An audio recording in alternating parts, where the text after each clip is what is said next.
Bonjour à tous et bonjour à toutes dans le Seigneur. J'espère que vous allez bien.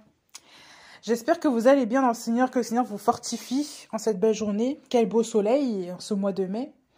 Et que le Seigneur vous encourage dans de tout ce que vous entreprenez. Aujourd'hui, je vais commencer sans plus tarder parce que j'ai hâte de vous partager ce que le Seigneur m'a confié ce matin. Et j'ai aussi envie de vraiment partager un moment dans la prière avec vous et de vous exhorter, de nous encourager aussi en cette journée. Aujourd'hui, je vais sans plus tarder commencer à parler des relations sexuelles illicites hors mariage. Et nous allons nous appuyer sur quelques passages là pour comprendre que certaines choses ne sont pas à faire. Mariés ou pas, il y a des choses qui ne sont pas à faire. Surtout que ceux qui ne sont pas mariés. Et Dieu, ce matin, a beaucoup, même hier soir, en commençant par hier soir et aussi ce matin, a beaucoup appuyé sur le fait que les relations sexuelles hors mariage ne sont pas à faire. Ce sont des choses qui sont interdites. Et aujourd'hui, beaucoup de loups ravisseurs ou de louves ravisseuses, comme vous pouvez le prendre, s'introduisent dans les assemblées et font maintenant une sorte, excusez-moi le mot, mais un bordel dans les assemblées. On utilise maintenant l'assemblée pour un site de rencontre. On utilise maintenant l'assemblée pour un lieu de fréquentation de, comment dire, je sais pas, un pub ou tout ce que vous voulez, un truc païen, pour faire des rencontres soi-disant amoureuses pour rencontrer l'homme de notre vie. On dirait une télé-réalité. On dirait vraiment un film de novelas ou je ne sais quoi. Le Seigneur m'a bien... J'étais en train de lire 1 Corinthiens 5, où Paul est en train de relater les faits, disant qu'il y a quelqu'un qui a épousé la femme de son père. Enfin, quelqu'un qui sort ou qui a épousé, qui est avec la femme de son père, qui a pris la femme de son père. Un cas d'inceste. Et on va le relire même, pour que vous compreniez un peu là où le Seigneur veut nous emmener aujourd'hui. Parce qu'il y a beaucoup de choses, j'ai même creusé hier, et aujourd'hui aussi, j'ai regardé un petit peu. Il y a beaucoup de choses que le Seigneur interdit. On va relire ce passage brièvement. Nous allons relire 1 Corinthiens 5 à partir du verset 1er. On entend tout à fait parler de relations sexuelles illicites partout et une relation illicite telle qu'elle n'a pas de nom parmi les nations. C'est ainsi que l'un de vous a la femme de son père. Et vous êtes enflés.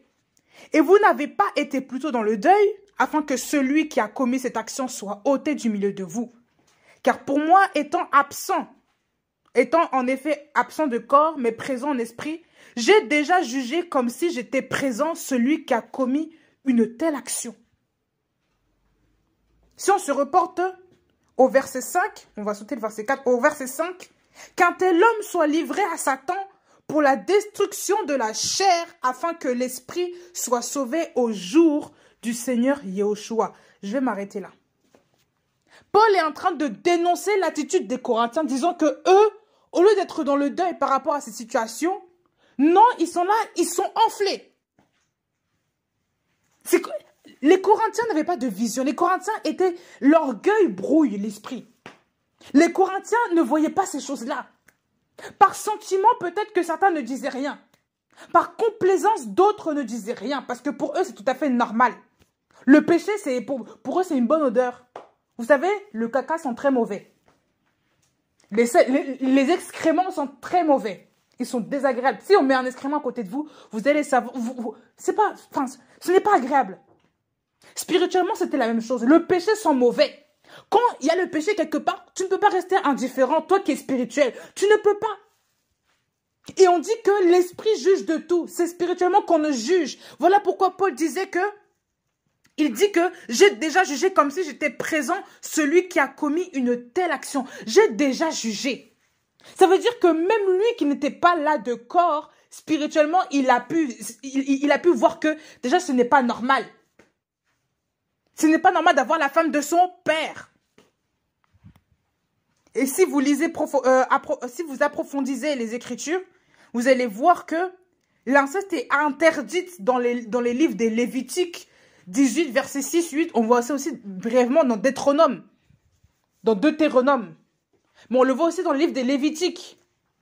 La Bible parle bien des relations qui sont interdites. Et ça en fait partie. Parce que c'était une coutume des Égyptiens et des Cananéens. Ça veut dire des gens qui n'avaient pas qui n'étaient pas circoncis. Donc des gens qui n'avaient pas la loi, qui ne connaissaient pas, je sais pas, dont Yahweh n'était pas leur Dieu. Les populations païennes. Et quand je parle des Égyptiens, je ne parle pas du peuple actuel physiquement. Je pense, à l'époque, les gens avaient des mauvaises pratiques en Égypte. À cette époque, les Égyptiens avaient des mauvaises pratiques. C'est biblique, il faut aller voir. Pour ceux qui disent pourquoi les Égyptiens, pourquoi les Cananéens, il faut aller voir. Il faut aller voir dans l'histoire pour voir comment ces gens-là pratiquaient les choses. Et on va également se reporter au chapitre de Corinthiens 6, donc le chapitre qui vient après. Donc on va voir le verset 15. À partir du verset 15, 1 Corinthiens 6, verset 15. Ne savez-vous pas que vos corps sont les membres du Machia? Prenons donc les membres du Machia et en ferai-je les membres d'une prostituée? Que cela n'arrive. Ou bien ne savez-vous pas que celui qui se joint à la prostituée devient un même corps avec elle, car il est dit, les deux deviendront une seule chair. Mais celui qui se joint au Seigneur est avec lui un seul esprit. Fuyez la relation sexuelle illicite.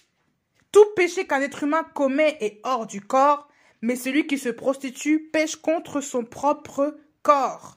Et on va finir.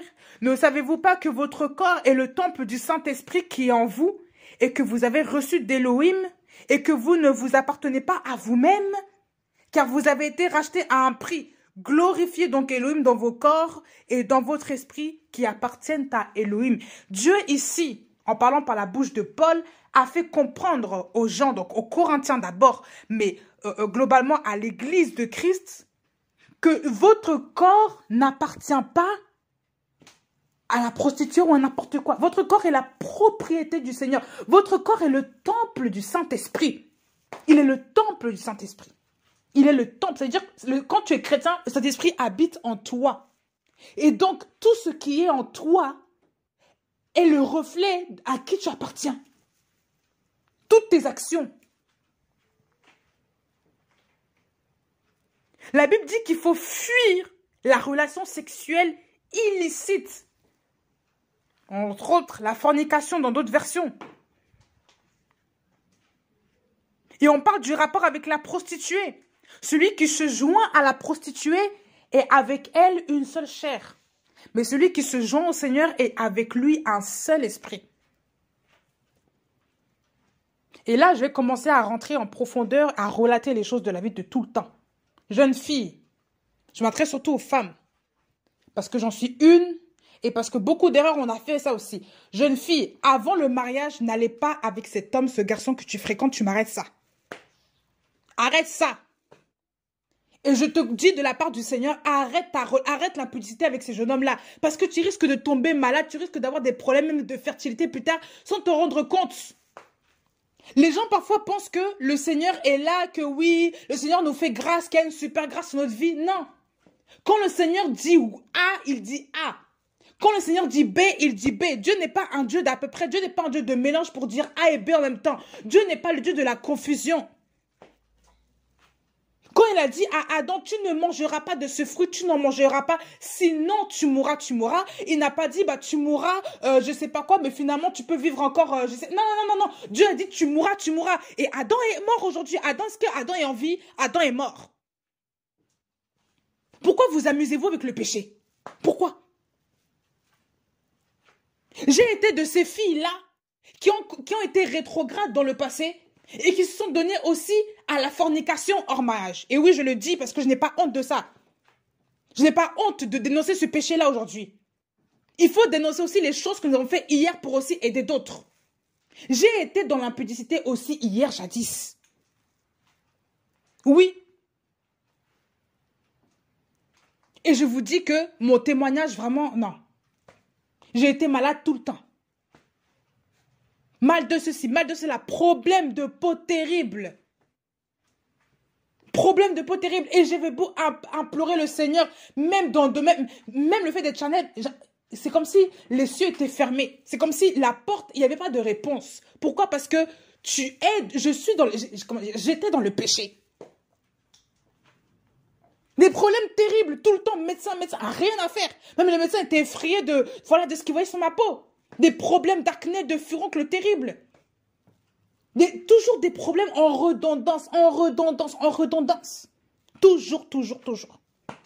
La sanctification, c'est la santé aussi. La sanctification, c'est la santé. Le fait de rester accroché au Seigneur, d'être lié au Seigneur, de se préserver du péché, c'est la santé. C'est la santé. Je ne parle pas des cas où le Seigneur veut t'éprouver à travers une maladie. Non, je parle en temps normal. Une personne est bien portante auprès du Seigneur, tu es en bonne santé. Quand tu es près du Seigneur, quand tu t'accroches au Seigneur, tu es en bonne santé. Je vous le dis, il n'y a pas de problème particulier bizarre. Il n'y a pas de problème ceci, cela. La fornication entraîne des dommages collatéraux, je vous le dis. Au niveau physique, au niveau de toi-même, au niveau intérieur, ça détruit ton corps. Il y a des femmes qui, jusqu'à maintenant, n'arrivent pas à concevoir des enfants. Et je ne vais pas commencer à condamner celles qui n'arrivent pas parce que, soi-disant, il y a des femmes qui n'arrivent pas à concevoir des enfants. Pourquoi? Parce que hier, elles ont posé un acte avec un homme. Tu ne sais pas qui est cet homme. Cet homme-là même a pu bloquer tes trompes spirituellement. Tu ne sais pas. Mais comme les gens ne sont pas réveillés, ils ne veulent pas avouer leur péché, ils continuent à pratiquer des choses, ils continuent à rester dans le péché ou je sais pas, dans la négligence ou dans le laxisme spirituel. Et donc, voilà pourquoi il y a des choses qui sont bloquées. On se demande qu'est-ce qui se passe. Mais quand tu es parti avec cet homme-là, tu t'es pas dit qu'il y avait quelque chose qui se passait? Tu ne t'es pas dit ça? Jeune fille, arrêtez vos relations avec ces hommes-là. Vous avez un corps. En Christ, notre corps appartient au Seigneur Jésus-Christ. Il appartient à Dieu. Notre corps est le temple du Saint-Esprit. Il est le temple, il doit être sacré, consacré pour Dieu. Votre corps n'a pas à être mélangé dans les souillures de ce monde. Ôtez le péché du milieu de vous. Arrêtez de vous mélanger à ces paganismes, à ces choses mondaines-là. Arrêtez aussi de regarder les jeunes filles de la télé-réalité parce que ça aussi, ce sont des émissions qui envoient des esprits impurs aussi dans vos pensées, qui vous envoient et même qui invitent ces esprits-là même chez vous. Vous allez commencer à vouloir avoir la même vie que ces personnes-là. Pourquoi? Parce que vous avez invité l'esprit ça en regardant ces choses-là, en validant ces choses-là. Vous avez invité l'esprit qui est derrière cette émission-là aussi. Comment est-ce qu'on expose des gens tout nus à la télé? On expose des gens nus à la télé, toujours avec des petits vêtements. Et vous êtes là, je sais pas, vous regardez ça même avec une aisance. Et de plus en plus de jeunes gens regardent ça aujourd'hui et personne ne dit rien. Vous trouvez ça normal? Est-ce que vous trouvez ça normal? Vous trouvez ça sensé que les gens maintenant commencent à exposer leur nudité et que les jeunes gens regardent ça? Si ça, ce n'est pas de la pornographie, qu'est-ce que c'est? Ben oui, c'est exactement la même chose. Parce qu'en plus de ça, ils racontent toutes leurs histoires. Vous savez, quand j'étais plus jeune, je regardais ça aussi. Quand j'avais quoi, 15 ans, 16 ans, quelque chose comme ça, je regardais ça aussi. Mais des bêtises, des saletés, toujours en tout genre. Et tout le monde va avec tout le monde. Tout le monde couche avec tout le monde. Et les gens trouvent ça normal de parler de ça, de rigoler sur ça. Les cris, il y a toujours des choses comme ça. Toujours des gens en petites culottes. Tu vois des gens torse nu à la télé, des garçons torse nu ou en slip. Ça ne dérange personne. Ça ne vous dérange pas ça? En tant que fille de Dieu, enfant de Dieu, et vous allez à l'église, vous allez commencer à vouloir enseigner, vous allez commencer à vouloir vous exhorter, aller à la réunion de louange, commencer à jouer la batterie, jouer la guitare, vous regardez des choses chez vous, vous invitez des esprits impurs dans l'église aussi. Vous contaminez les autres spirituellement avec vos saletés là. Je le dis. Vous contaminez aussi les autres spirituellement avec vos saletés. Vous n'êtes pas saints. Vous n'êtes pas saintes. Vous regardez des films impudiques. Oui, je regarde, je sais pas, un film romantique, un film d'amour, une série love de je sais pas quoi. Mais dedans, il n'y a que des histoires où l'autre est parti tromper sa femme, l'autre est parti coucher avec je ne sais qui, l'autre est parti faire je ne sais quoi. Il y a même il y a des comment dire, même il y a des films qui sont très sexualisés et vous acceptez ça, vous acceptez ça. Le Seigneur m'a repris une fois. Il m'a dit, ne regarde plus ces choses-là. Moi, je passais à chaque fois, comment dire, je zappais, je sautais les passages où les gens se faisaient des bisous. Dieu m'a dit, non, non, non. Un film qui est pollué, il est pollué de base. On n'a pas à sauter pour... C'est comme si tu fermes les yeux dessus. Non, et tu continues l'histoire. Non. Tu enlèves ça. Et vous savez, plus vous passez du temps avec le Seigneur, plus le Seigneur va vous, comment dire, vous allez avoir horreur des choses de ce monde-là, des choses perverses là. Au point même qu'aujourd'hui, si tu montres une image des gens qui s'embrassent, c'est comme si pour moi, c'est une abomination devant moi. Oui, je vous assure. Ça me dégoûte. Alors qu'avant, on disait, mais non, c'est rien, c'est pas comme si les gens faisaient leur affaire. Non, c'est... Non, non, non, aujourd'hui, Non. Un peu de pudeur. Et au cas où vous remarquez, une parenthèse que j'ouvre, au cas où vous remarquez, aujourd'hui, les films deviennent de plus en plus sales. On ne peut pas regarder un film sans avoir un épisode comme ça. On ne peut pas regarder un film sans avoir soit du sang dedans, toujours du sang, des allusions toujours à des crimes, du sang, des trucs tellement réalistes. Même les rapports sexuels sont tellement réalistes. Même les gens qui s'embrassent, déjà, ça c'est des choses qui sont réalistes. Pour moi, ça c'est même de l'adultère, je le dis. Les gens qui vont embrasser d'autres acteurs, là. Vous trouvez ça normal, ça aussi? Et vous validez ça en regardant ça, en acceptant de regarder ces choses-là. C'est de l'adultère. Comment est-ce que toi, tu es homme marié, tu vas embrasser une femme, une autre actrice que tu ne connais pas? Ta femme, elle regarde ça, tout va bien. Vous vous rendez compte, là? Là où est-ce qu'on est arrivé? Et même des films qui sont de base avec des cultures quand même qui sont très fermées. Aujourd'hui, on voit maintenant des dérives comme ça. On voit de la drogue qui vient dans les films. On parle de, je sais pas quoi,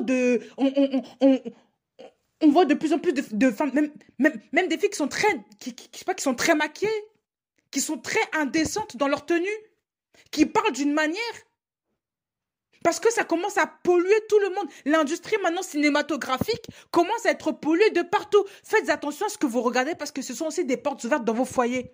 Je vous le dis.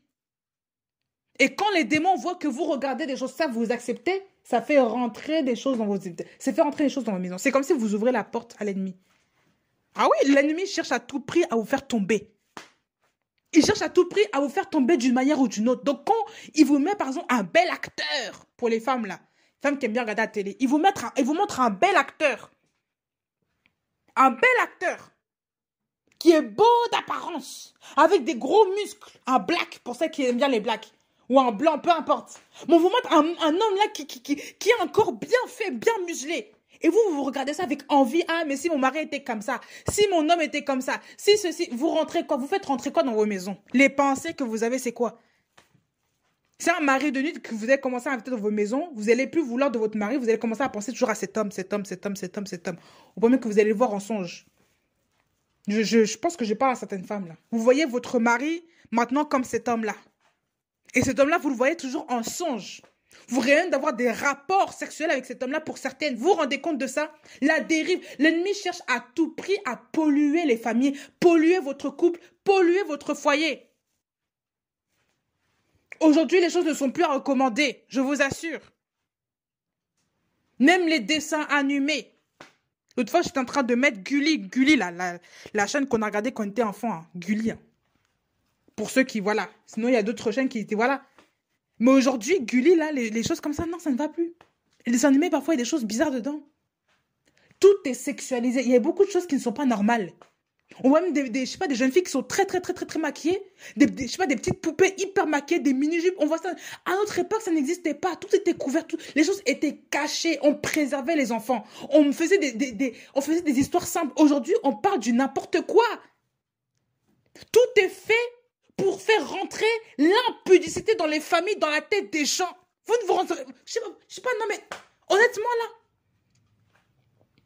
Et ce sont ces mêmes femmes-là qui vont regarder les artistes nigériennes ou je ne sais quoi avec des Nollywood, avec des maquillages à n'en plus finir, qui vont venir maintenant corrompre l'Assemblée, venir dans l'Assemblée, vouloir montrer aussi défiler avec toutes sortes de maquillages comme ces actrices-là. Là. Ce sont des actrices. Et elles-mêmes des actrices, et je ne sais même pas si elles sont chrétiennes, je ne crois pas, pour la plupart. Parce que se maquiller autant, pour moi, c'est déjà qu'un dérèglement. Là. Je sais pas, il y a une part d'identité qui est terrible. Comment c'est que tu es une fille de Dieu, tu te maquilles autant pour ressembler à quoi? À une princesse de je ne sais quoi, là? Non. Quand tu es fille de Dieu, tu t'acceptes tel que tu es, tu vas voir que le maquillage est trop, tu vas enlever, tu vas diminuer. Parce que même ton créateur va te dire, je ne t'ai pas créé avec toutes ces choses-là. Sois un peu plus naturel. Oui, il faut respecter aussi la nature de Dieu, la nature que vous avez, avec quoi vous avez été fait. Il faut respecter ça. Je ne dis pas qu'il faut sortir comme une safaïen, je dis qu'il faut se respecter. Tu peux mettre du maquillage, mais il faut quand même qu'on te reconnaisse. Toi, tu es là, tu changes ton nez, tu mets des choses sur ta bouche, ce n'est pas normal. Non. Arrêtez, arrêtez d'être superficiel à outrance comme ça, là. Faux cheveux qui arrivent jusque-là, les longs cheveux, les cils, les ongles. Mais je sais pas. Fille de Dieu, soyez plus naturelle que ça. Vous êtes belles, mes sœurs. Pas besoin de mettre autant d'artifices comme ça. Et ça ne sert à rien de copier même la mode de ce monde, parce que tout ce que les hommes font là, ça ce n'est que pour cacher la véritable identité des enfants de Dieu. Et voilà pourquoi il ne faut pas se laisser avoir à travers ces choses qui sont tellement mises en scène à la télé, les acteurs, les actrices, tout ça. Il faut faire très attention. Il faut même limiter ces choses-là. Quand vous regardez des films, assurez-vous que ce film-là quand même est propre à regarder. Et si vous voyez qu'il y a une chose qui vous paraît bizarre, qu'il y a toujours des histoires d'infidélité, d'adultère, sortez de là. On voit surtout ça aussi dans les films africains. Il y a beaucoup trop d'histoires de troisième, je sais pas, de tromperie, d'adultère, de femmes. Parfois, il faut cesser, même s'il n'y a pas des trucs qui sont sexualisés. Toujours les mêmes histoires, là. Ça a commencé à vous faire tourner aussi les choses dans la tête. Oui, mon mari, est-ce qu'il me trompe pas lui aussi? Mon mari est africain. Ouh là là là là. Attention à ces choses-là aussi que l'ennemi peut permettre. Le soupçon, la jalousie. Toujours les mêmes histoires. Et des trucs qui n'édifient pas. Ou les histoires de sorcellerie tout le temps, là. Vous commencez même à avoir peur. Je ferme cette parenthèse-là sur le cinéma, sur les films, tout ça. Pour revenir maintenant à la vie de tous les jours. Soyez sanctifiés, soyez saintes. Une femme qui est sanctifiée en Christ, c'est une femme aussi qui se respecte en Christ. C'est une femme qui ne va pas donner son corps à n'importe quel homme. Et ça, je le dis avec beaucoup d'humilité. Même si je parle avec autorité aujourd'hui, je vous le dis avec beaucoup d'humilité. Soyez humbles et respectez-vous, mes sœurs. Et pour celles qui sont encore vierges, attendez l'homme que Dieu a prévu pour vous. Parce que c'est beaucoup mieux que d'aller avec un homme qui ne vous a pas épousé. D'accord? Avec quoi vous aurez même des séquelles demain à cause de votre impudicité. Et vous aurez même perdu beaucoup de choses, perdu beaucoup de temps. Et vous savez, quand on est rétrograde, pour remonter maintenant spirituellement, c'est pas évident. Parce que tu es combattu à nouveau. Parce que tu as fait rentrer d'autres démons. Et tu es combattu à nouveau. Et maintenant, la spiritualité, comme maintenant tout est à froid, il faut faire chauffer le moteur pour repartir à une cadence que Dieu même lui voulait. Et je vous assure, c'est pas évident. Voilà pourquoi il faut toujours rester stable avec Dieu. Il faut toujours avoir une relation régulière avec Christ. Parce que c'est Christ qui va vous maintenir. Mais quand vous lâchez la main de Dieu, pour remonter, c'est pas facile. C'est pas facile. Je vous le dis, c'est pas facile. Autant garder son niveau de spiritualité.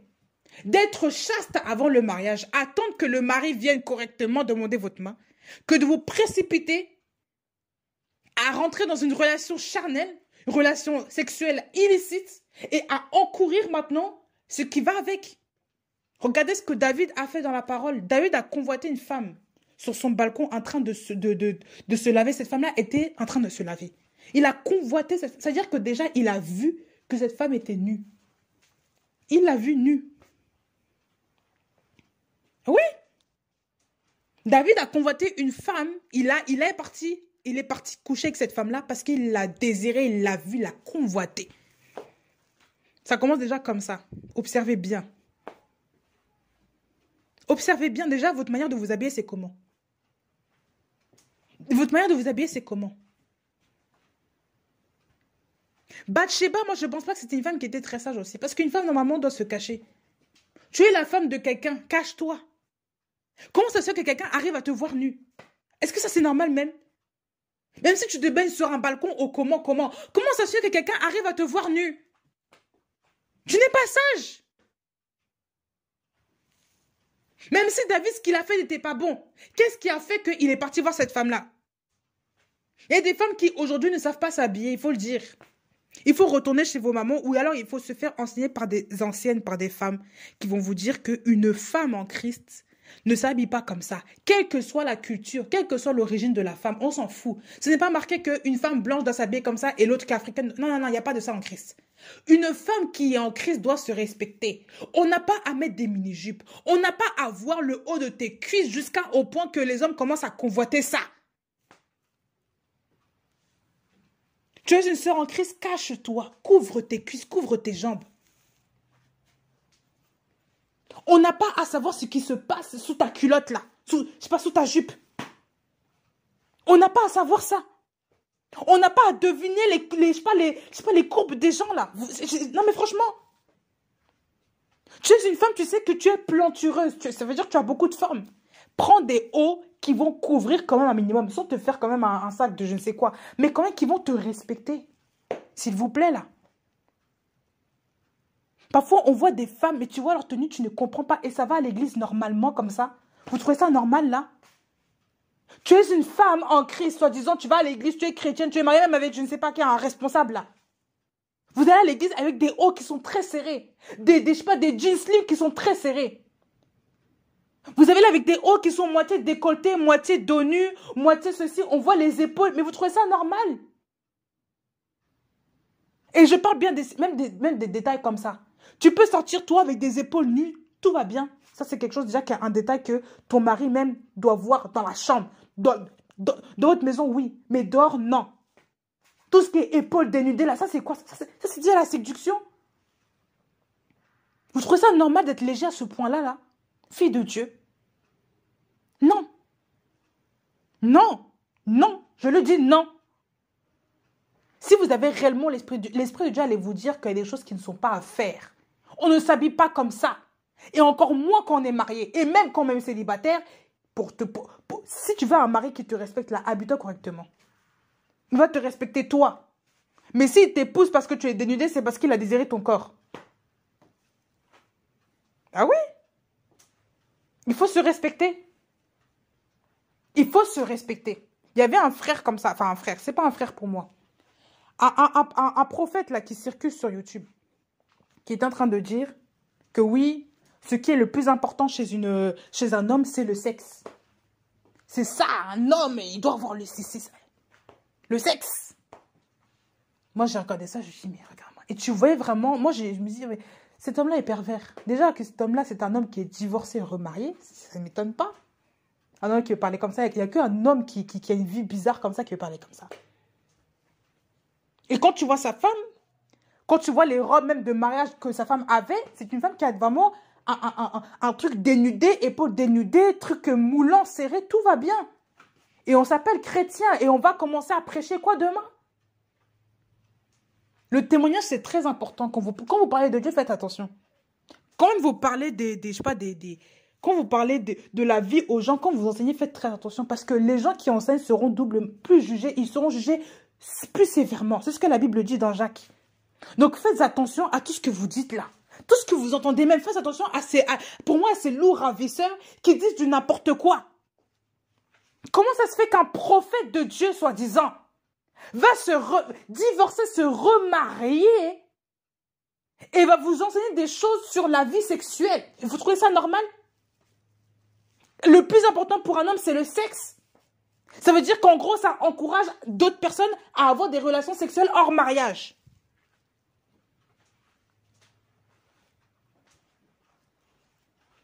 En Christ, il n'y a pas de divorce. En Christ, il n'y a pas de remariage. À moins que l'autre est mort et qu'il y a un défunt, normalement, vous n'avez pas à vous remarier. Si l'autre est encore en vie, vous ne vous remariez pas. Mais non, non. Quand tu es en Christ, j'entends bien. Mais même quand tu es divorcé, franchement, c'est délicat cette histoire de, je sais pas, de remariage, tout ça là. C'est délicat. Quand l'homme te bat, tu dois te séparer de lui. Tu peux prier pour lui, mais tu dois te séparer de cet homme-là s'il te bat pour préserver ta vie. Et celle de tes enfants si tu en as. On n'a pas dit qu'il faut rester jusqu'à en mourir. Il faut se préserver. Parfois, il faut partir. Mais on n'a pas dit divorcer. Parce que bibliquement, ça ne se fait pas. C'est interdit. Et même quand tu te sépares, ce n'est pas une raison maintenant pour aller voir un autre homme. Pour aller voir un autre homme, pour commencer à vouloir avoir une autre vie. Non, non, non. Ce n'est pas ce que Dieu veut. Mes sœurs, il faut se respecter. Respectez-vous. Restez chaste avant le mariage. Ne courez pas ces risques-là. Même pour vous et vos enfants, c'est une valeur. Si vous êtes resté chaste avant le mariage, vous allez enseigner à vos filles, je suis restée chaste, je suis restée pure pour ton papa, jusqu'à ce que ton papa arrive et toi tu es né. C'est déjà la bénédiction assurée, c'est déjà l'exemple à montrer. Quand vous lisez l'histoire des peuples d'Israël, ces gens-là, franchement, leur loi était très rigoureuse. Très, très, très rigoureuse. Dieu avait mis ça en place exprès pour ne pas que le péché s'infiltre de manière, comment dire, que le péché s'infiltre de, je sais pas, de manière, voilà, usuelle. Et même que les Israélites ne pratiquent pas les pratiques que les autres peuples aussi avaient. Parce que les peuples autour d'eux avaient vraiment une pratique, avaient des pratiques qui étaient vraiment dégradées. C'est pour ça que Dieu était très ferme, très carré avec les Israélites. Et les femmes aussi ne pouvaient pas aller avec n'importe qui. C'était très, très, très réglementé. Aujourd'hui, avec la grâce, avec l'enseignement que Christ vous a donné, les gens maintenant, sous prétexte qu'il y a la grâce, veulent faire n'importe quoi avec leur corps. C'est triste. Arrêtez d'écouter des enseignements qui vous disent que oui, qui vous parlent toujours de sexe, de sexe, de sexe, de sexe, sexualité dans le mariage, de comment dire, de rapport dans le mariage, rapport intime. Vous n'avez pas besoin de savoir ça. Et ça, même Dieu me l'a redit encore hier. Il m'a dit, tu sais, normalement, ce sont des choses qui ne s'enseignent pas. Pourquoi? Parce que déjà, quand vous avez l'esprit de Dieu, Dieu va vous dire ce qu'il y a à faire avec votre conjoint, votre conjointe. Mais même dans tout ça, dans l'homme même, dans la nature de l'homme, à un certain âge, l'homme comprend ce qu'il doit faire avec sa partenaire. Ce n'est pas des choses qui sont enseignées. Est-ce que Dieu est descendu entre Adam et Ève pour leur expliquer comment est-ce qu'il fallait qu'ils allaient ensemble pour avoir Caïn et Abel? C'est dans l'homme, c'est dans lui, dans la femme. C'est dans l'homme, dans l'être humain. L'être humain sait comment s'accoupler avec son ou sa partenaire. Il sait.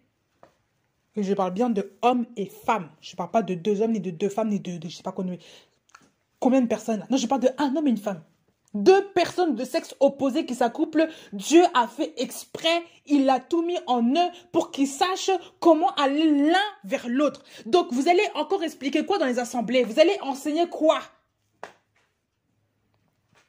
Et moi, je vous assure, quand j'étais plus jeune dans la foi, j'avais écouté un pasteur comme ça, qui parlait de oui, tout ce qu'il y a à faire de ceci, je ne dirais pas le nom parce que c'est un peu choquant, oui, de trucs, les pratiques, tout ça, les petits mots. Donc cet homme-là a cherché tous les termes pour commencer à dire que ça on ne fait pas, ça on ne fait pas, ça on ne fait pas. Mais normalement, un enfant de Dieu sait qu'il y a des choses qui ne sont pas accommodables et qui ne sont pas à faire.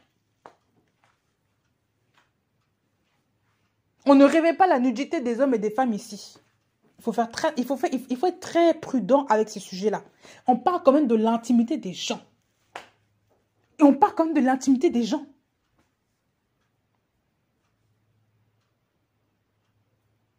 Même la Bible, quand vous lisez la Bible dit bien que tu n'iras pas avec, par exemple, en parlant des hommes, tu n'iras pas avec un homme comme on s'étend sur... comment dire? C'est quoi les versets déjà? Tu n'iras pas avec un homme comme quand tu vas avec une femme. C'est une abomination de l'Éternel. C'est ce que la Bible dit. Dans les Lévitiques ou quelque chose comme ça. En parlant des relations sexuelles. Des relations homosexuelles. Un homme, il voulait dire qu'un homme ne va pas avec un autre homme, ne couche pas avec un autre homme comme on couche avec une femme.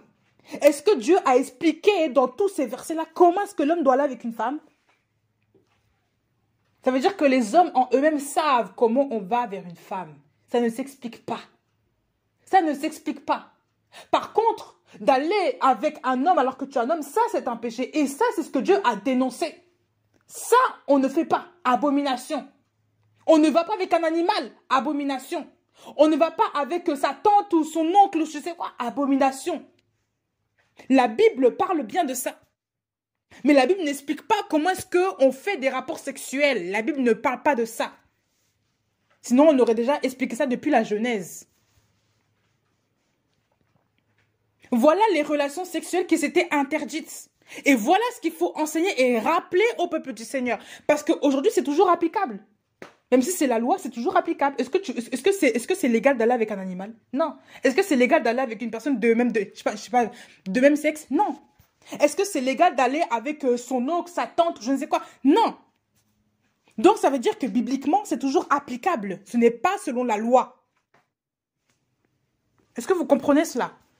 Donc, un pasteur n'a pas, surtout un pasteur homme, n'a pas enseigné, de toute façon, il n'y a pas de pasteur femme pour moi, mais un pasteur homme, un homme, n'a pas à enseigner à une femme comment est-ce qu'elle doit avoir des rapports sexuels avec son mari.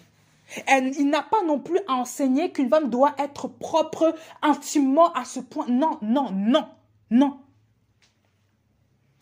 Ça ne s'explique pas. Déjà, de un, c'est le rôle des anciennes de faire ça avec les jeunes filles. Parce que la Bible dit bien que ce sont les vieilles femmes qui doivent enseigner les jeunes filles comment tenir la maison. Je vous retrouverai le passage. Pour ceux qui savent.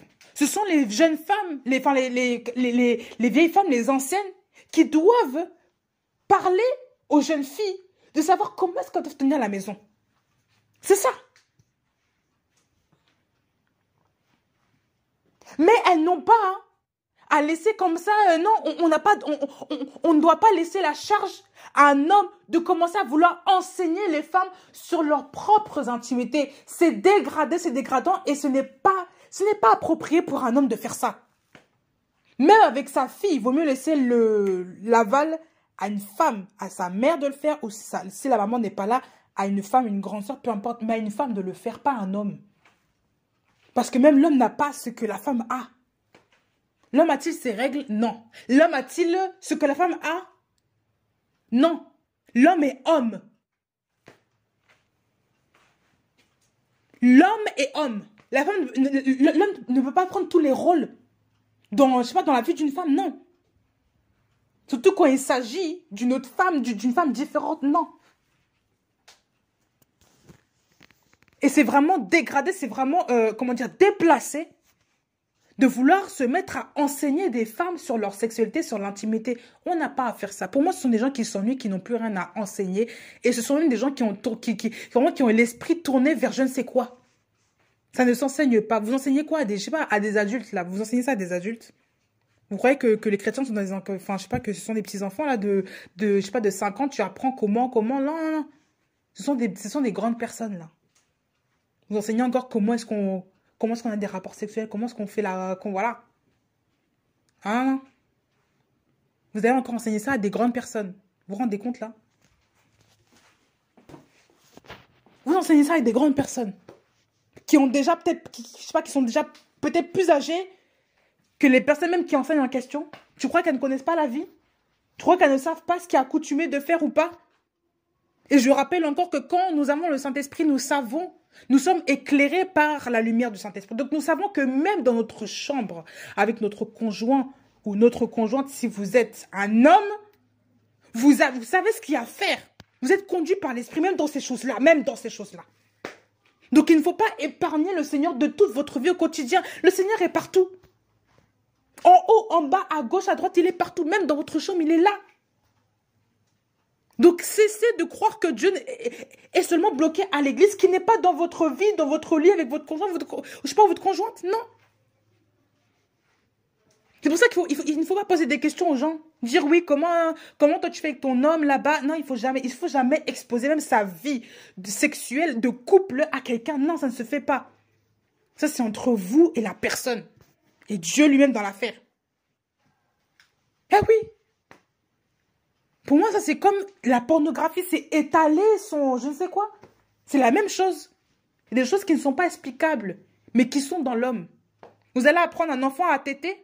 Oui, quand vous naissez les bébés, vous faites... Mais l'enfant sait déjà téter. C'est en lui. Il sait déjà téter. L'enfant sait déjà téter. À sa naissance, il sait déjà téter. Qui lui a appris? Qui lui a appris à pleurer? Qui lui a appris à pleurer? Qui lui a appris à téter?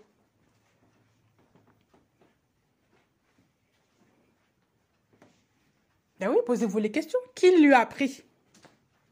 Vous allez dire, non, mais ça, c'est voilà, tous les bébés. Mais, tous les hommes, quand ils grandissent, ils apprennent aussi à faire ces choses-là pour avoir des enfants. Ça s'apprend aussi. Donc, ce n'est pas des choses qu'il faut encore ramener dans l'assemblée pour commencer à choquer les gens, sachant qu'il y a des enfants aussi. Oui. Il faut savoir rester pur. Et si vous voulez faire même aider certaines femmes avec, par exemple, quelqu'un qui... Enfin, des choses qui sont comme ça. Si vraiment les choses ne vont pas. Déjà, allez voir le Seigneur. Et si vraiment vous êtes conduit, vraiment, je ne sais pas, à en parler je sais pas, d'intimité, par exemple, de propreté pour la femme ou pour vraiment je sais pas, des petits conseils, tout ça, restez entre femmes. Faites les choses entre femmes. Ça, c'est important. Ne vous mélangez pas avec les hommes pour parler de ça. Et refusez même qu'un homme assiste à ces choses-là. Mais oui. Refusez qu'un homme assiste à ces choses-là. L'homme n'a rien à faire je sais pas, dans les jupons des femmes, là, toujours savoir ce qui se passe chez les femmes. Non, non, non, non, non. Chacun a sa place. Donc, vous m'arrêtez ces choses-là aussi de toujours vous mélanger, de parler comme ça à des frères, sur votre vie conjugale, vous exposez tout, là. C'est quoi, ça? Elles exposent leur vie conjugale. Elles exposent maintenant leur vie sexuelle. Avec mon mari, ça ne va pas. Au lit, ça ne va pas. Je sais pas, prière, ça ne va pas. Mais ça veut dire quoi? Va voir une femme qui est expérimentée par de cette situation. Donne-lui des conseils. Au lieu de toujours vouloir exposer ta vie là à un homme là. À un homme. Toi qui es une femme, tu vas faire ça avec un homme? Vous vous rendez compte là?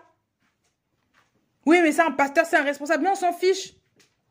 Il y a des anciennes qui sont, comment dire, il y a des femmes qui sont plus expérimentées, qui sont plus âgées, qui sont plus spirituelles pour commencer à vous aider dans ce que vous êtes en train de faire. C'est biblique. Paul n'a jamais recommandé à Timothée d'enseigner les vieilles, je sais pas, d'enseigner je sais pas, les femmes, voilà, pour faire ça.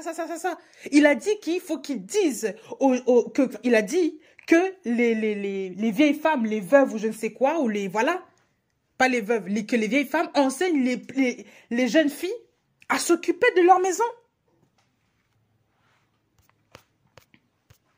C'est Tite, hein, je me suis trompée, c'est pas Timothée, c'est Tite. Quand on voit dans Tite 2, verset 3, voilà, Tite 2, verset 3. Mais toi, c'est Paul qui parle, toi, dis les choses qui sont convenables à la saine doctrine. Dis les choses qui sont convenables à la saine doctrine.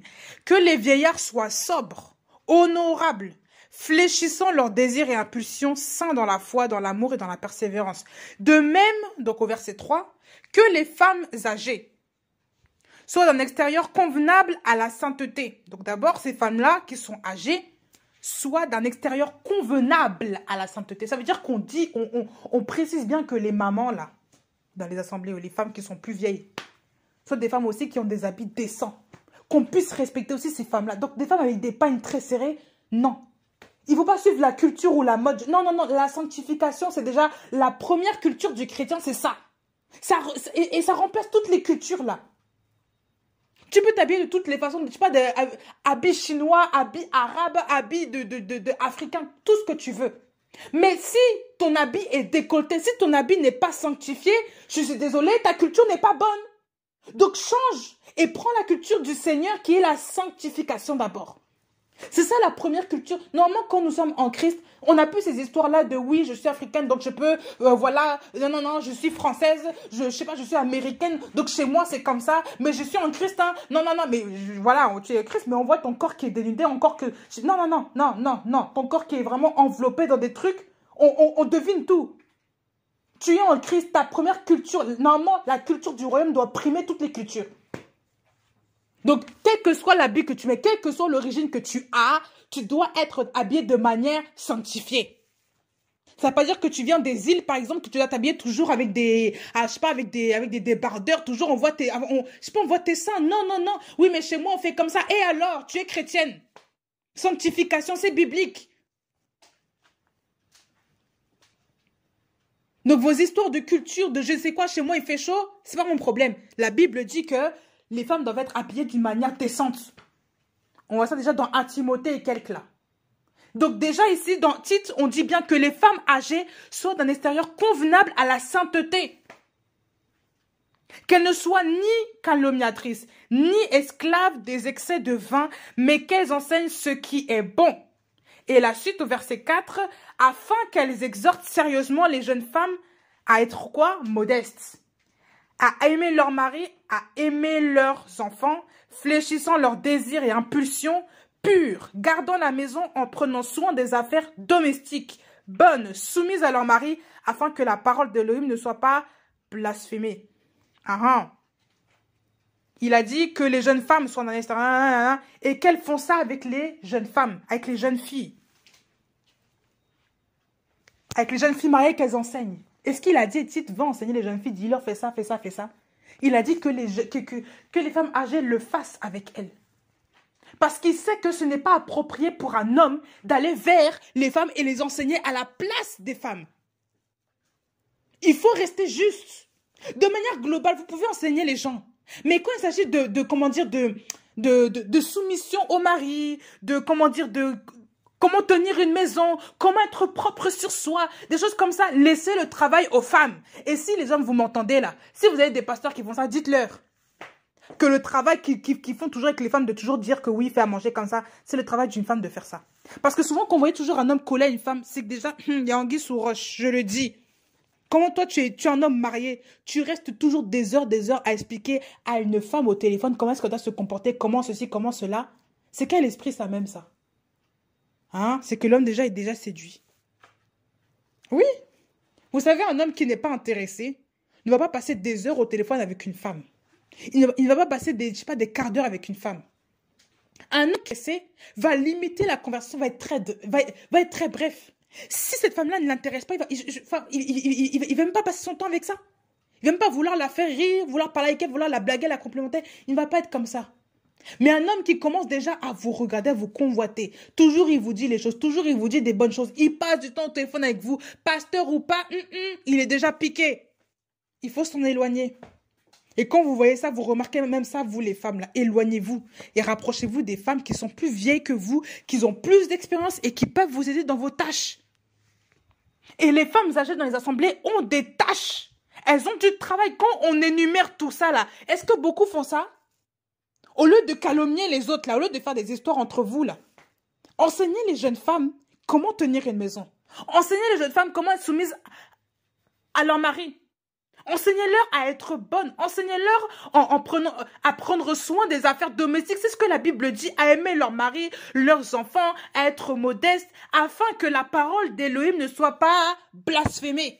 Ça veut dire qu'aujourd'hui, pourquoi est-ce que Dieu même je sais pas, pourquoi est-ce que la parole n'a plus son poids dans les assemblées? Ce n'est pas que la parole n'a pas de poids, c'est que vous ne la mettez pas à sa place.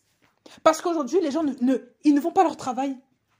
Vous allez seulement au dimanche pour vous habiller, pour seulement voir le pasteur, pour chanter Alléluia, vous rentrez chez vous, c'est tout. Au lieu d'aider les jeunes femmes là qui en ont besoin, qui viennent tout juste de se marier, qui ont des problèmes dans leur couple, au lieu de les aider, non, je sais pas, vous restez là, non, break comme ça. On ne fait rien, on est là, on critique, on chip, on regarde, on rigole, on se moque des gens, c'est tout ce que vous... Je sais pas. On fait des beignets, on ramène ça seulement. Donc c'est ça la vie de l'église là, c'est ça que Dieu a dit, c'est ça que Paul a recommandé à Tite de faire. Vous vous rendez compte?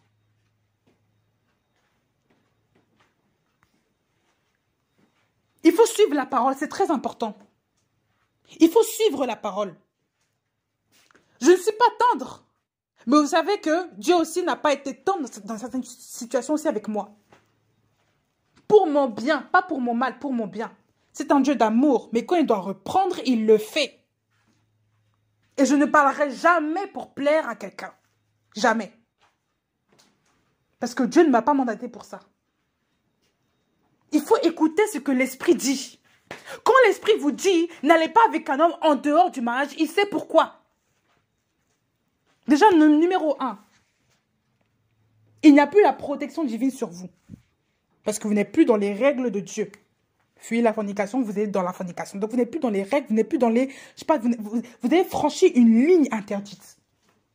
Vous avez franchi la ligne qu'il ne faut pas franchir. Donc déjà là, vous êtes en dehors du cadre. C'est comme si vous êtes en dehors d'une maison. Donc toutes les intempéries sont sur vous. Tous les dangers extérieurs peuvent s'abattre sur vous parce que vous n'êtes pas protégé par la maison. Donc s'il y a des loups dehors, vous êtes mangés. Donc déjà, de 1, vous n'êtes plus protégé. Vous n'êtes plus couvert. Ben oui, vous êtes en dehors du toit de la maison, donc vous n'êtes plus couvert. Vous subissez toutes sortes de tempêtes. Et quand on est dans le péché, on est nu. Quand Adam et Ève ont péché, ils se sont vus nus. Ils ont découvert le péché. Ils se sont vus nus. Donc quand vous voyez dans des songes que vous êtes nus là, péché. Quand vous voyez dans des songes que vous êtes ceci, que vous êtes déshabillé, vous êtes mal habillé, vous êtes dans la légèreté, vous êtes dans le péché, vous êtes dans l'impudicité ou voilà, dans un truc qui est léger. En tout cas, vous n'êtes pas couvert. Et quand vous voyez vraiment la nudité d'une personne, c'est vraiment l'impudicité, je le dis. Oui, oui, oui. Toutes ces choses-là, là, l'impudicité. Il faut aussi arrêter ces choses-là, de passer du temps toujours au téléphone avec les hommes, les hommes, les hommes. Quels qu'ils soient, vos collègues, là. Vous êtes une femme, mariée ou non, mariée encore pire, mais vous êtes une femme même célibataire, respectez-vous. Il y a un temps pour tout. Si un collègue doit vous appeler, qu'il abrège. Et si vous avez un fixe chez vous, qu'il appelle sur votre fixe, pour bien mettre la limite. Parce que ce n'est pas votre petit copain ou je ne sais quoi là. Il y a des filles qui sont chrétiennes, qui sont soi-disant chrétiennes. Il y a des garçons qui les appellent au travail pour savoir ça. Ça ne les dérange pas de donner leur téléphone comme ça. Si tu as un fixe chez toi, si ta mère a un fixe à la maison, si par exemple tu es encore chez ta mère parce que tu n'es pas mariée, tu as un fixe chez toi, qui t'appelle sur le fixe, tu donnes le numéro de ton fils et tu dis que je ne peux pas prendre le numéro d'un garçon dans mon téléphone. Ça ne se fait pas. Il faut mettre la limite directement. Tu es chrétien, tu ne peux pas te mélanger avec n'importe qui. Tu ne peux pas. Et je reviendrai aussi là-dessus pour dire, putain, histoire d'amitié fille-garçon, là. Il y a beaucoup de dérives aussi là-dedans. Beaucoup, beaucoup de dérives. Surtout dans nos pays ici. Quand tu vois l'Occident, là, oui, garçon, on partage tout. Mais le garçon t'aime en secret, ça, tu sais pas. Ou alors, si tu es un garçon, la fille t'aime en secret. Il y aura toujours un qui va toujours... Et quand il y a un mariage, il faut voir la jalousie, je sais pas, la concurrence qui commence. Les rivalités, les calomnies qui commencent. Les rumeurs bizarres qui sortent au sujet du futur marié, soi-disant. Parce que le garçon ne l'aime pas beaucoup. Bah oui. Et ça, on ne vous raconte pas. On ne vous raconte pas. Vous trouvez ça normal? Enfant de Dieu. Enfant de Dieu. Vous êtes là au téléphone avec des hommes inconnus, vous, je sais pas, ou des hommes de collègues de travail, machin. Si c'est encore un patron, un supérieur qui a besoin de ça pour l'entreprise, c'est différent. Mais toujours là, vous êtes là avec un collègue particulier, vous appelez, vous trouvez ça normal. Hein? Et après, dimanche, ça vient chanter, ça vient pleurer à l'église. Arrêtez ça. Supprimez les téléphones. Tu dis que je ne peux pas rester avec un téléphone, avec un homme au téléphone comme ça. Je ne peux pas, je ne peux pas, je ne peux pas. Surtout que ce n'est pas ton fiancé. Ce n'est rien du tout. C'est juste quelqu'un qui... Non, non, non. Il n'y a rien de tout ça. Non. Il faut encadrer les choses un petit peu, là. Et même si tu as un fiancé, est-ce que ta mère est au courant, là, que tu aimes ce garçon? Bah oui, il faut honorer les parents aussi. Tu aimes un garçon, tu crois que tu vas faire les choses en cachette comme ça? Est-ce que tu aimes le... Si toi et le garçon, vous aimez, vous fréquentez d'abord, est-ce que tu en as parlé même à ta mère pour sécuriser d'abord le truc, pour que ta mère puisse aussi te conseiller? Parce que si vous êtes là, vous faites les choses en cachette, vous cachez les choses. Les parents aussi ne peuvent pas vous protéger. Les parents, quand vous n'êtes pas mariés, vous êtes encore sous la responsabilité des parents. Donc ce sont les parents aussi qui vous protègent même dans la prière. Vous êtes là, vous dites rien, vous faites vos choses comme ça en cachette. Vous allez vous exposer à des grands dangers. Vous savez que dans le temps, si un homme voulait fréquenter une fille, il parlait d'abord aux parents. Oui. Et tu crois qu'il allait commencer à voir, je sais pas, voir la fille comme ça en cachette? Non, non, non. Il allait d'abord voir les parents. Et c'est ce que tous les hommes devraient faire. Il faut d'abord voir les parents. J'aime bien votre fille, je l'ai connue là. Est-ce que je peux la fréquenter? Et les parents acceptent ou pas? Fréquenter, ça ne veut pas dire sortir ensemble. Fréquenter, est-ce que je peux apprendre à la connaître? On aimerait se connaître. Pour que vous sachiez qu'elle et moi, qu'elle parle avec un homme. Pour aussi se faire respecter. Pour se faire respecter, les femmes, mettez le respect aussi à l'honneur devant vous. Ne permettez pas que n'importe qui vous parle. Ne permettez pas que n'importe quel homme puisse vous aborder. Ne permettez pas même d'avoir la discussion facile avec un inconnu. Ne permettez pas ça. Protégez-vous. Même sur les réseaux, c'est pareil. Arrête de toujours vouloir te montrer avec des photos quand même assez provocantes, très maquillées.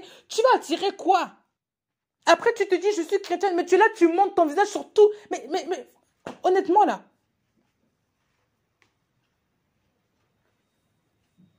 Et je sais pas, et beaucoup de maquillage pour séduire. Après, on dit qu'on a l'esprit de Dieu. Attention à ce que vous dites là. Je ne veux pas condamner les gens. Mais les gens qui sont sous l'influence de ça là.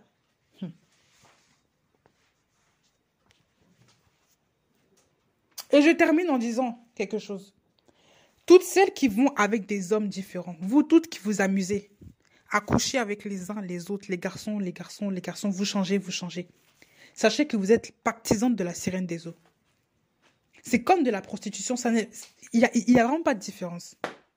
C'est comme de la prostitution. Ben oui.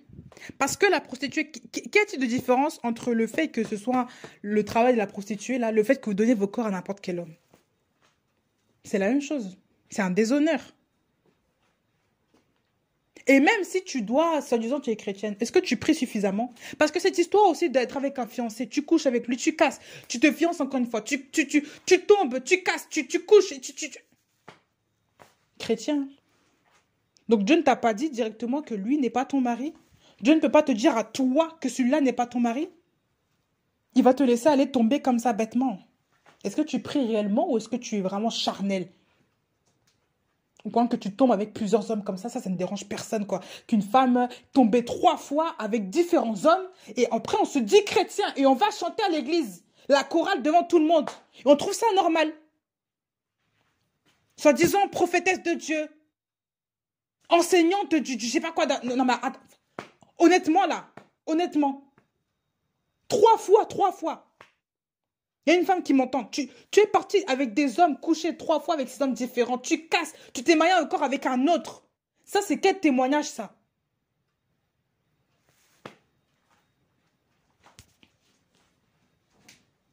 Et après, on se dit oratrice, orateur de Dieu, prophétesse. Pour l'instant, tu as fait du dégât derrière. Et les femmes, maintenant, avec qui les hommes sont là, savent, elles connaissent ta vie. Elles connaissent comment tu es. Vous vous rendez compte, je sais pas, vous rencontrez l'homme, vous traversez, vous croisez, vous allez voir que tu te dis que l'homme là a connu la femme de... Franchement, honnêtement, respectez-vous, respectez-vous. Faites attention à ce que vous faites là. Faites attention à ce que vous faites. Faites attention à ce que vous faites. Respectez-vous. Il n'y a pas de différence entre vous et une prostituée. Vous qui couchez avec différents hommes, il n'y a pas de différence.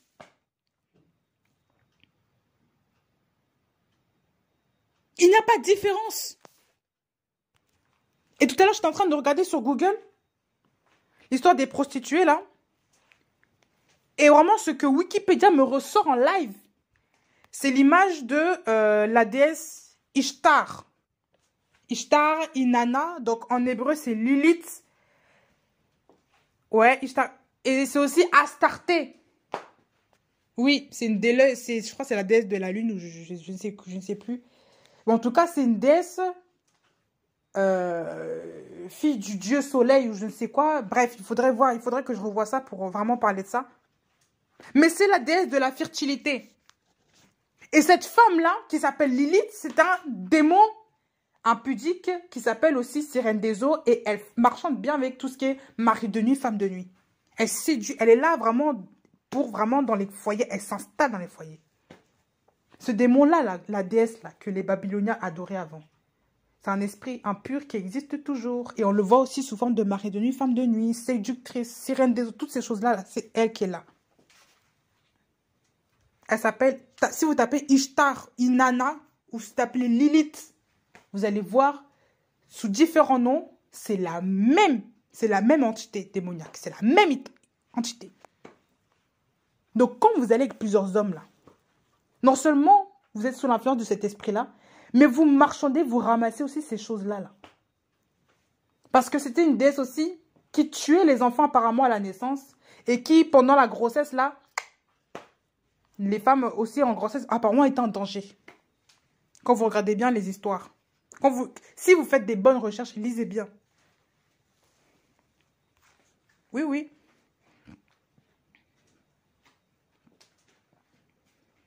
Et c'était elle qui a engendré, qui a permis tout ce qui est prostitution. Donc ça veut dire qu'elle est à l'origine, ça veut dire que vous qui pratiquez la fornication, ces choses-là, vous êtes sous l'influence de cet esprit. Donc c'est comme si vous adorez cet esprit-là. Vous êtes idolâtre de cela. Vous tous qui aimez plus la relation sexuelle que Dieu. Vous adorez la fornication. Vous ne pouvez plus résister à la fornication. Vous êtes sous l'influence de cet esprit-là. Vous adorez cette déesse-là, ce faux Dieu, vous l'adorez. Voilà pourquoi il y a certaines femmes souvent qui n'arrivent plus à concevoir, ou leur conception est difficile. Leurs enfants ont des problèmes bizarres. Même leur propre vie de femme, c'est compliqué. Parce que cette femme-là attaque le couple, elle attaque le foyer, elle attaque aussi la femme. Elle ne veut pas le calme, elle n'aime pas ça. Ou alors elle va s'introduire comme femme de nuit. Donc votre mari va devenir impuissant, il ne va plus vous désirer. Ou l'inverse, l'homme ne va plus désirer la femme. Bizarrement, il y a quelque chose qui ne va pas. Il y a un problème. Eh oui.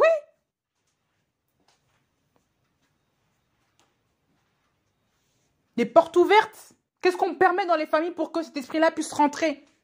Qu'est-ce qui a été posé comme acte pour que cet esprit-là puisse rentrer? Parfois, ce sont des attaques comme ça qui viennent, machin. Mais il faut les chasser, ces esprits-là. Là. Mais quand on est dans la sanctification, quand on n'est pas dans la sanctification, il n'y a pas de poids. Donc vous tous qui pratiquez ces choses-là, vous êtes sous l'influence de ça. Vous adorez un esprit impur. Vous adorez les Ishtar, tout ça là. Vous êtes des idolâtres. Et Dieu ne veut pas d'idolâtres dans son royaume. Vous vous rendez compte là? Vous aurez des comptes sévères à rendre. Surtout vous qui avez la connaissance des Écritures. Aujourd'hui, vous avez la connaissance des Écritures. Vous là qui écoutez ça. Ça veut dire que si demain vous pratiquez ces choses-là, maintenant on saura comment. Voilà.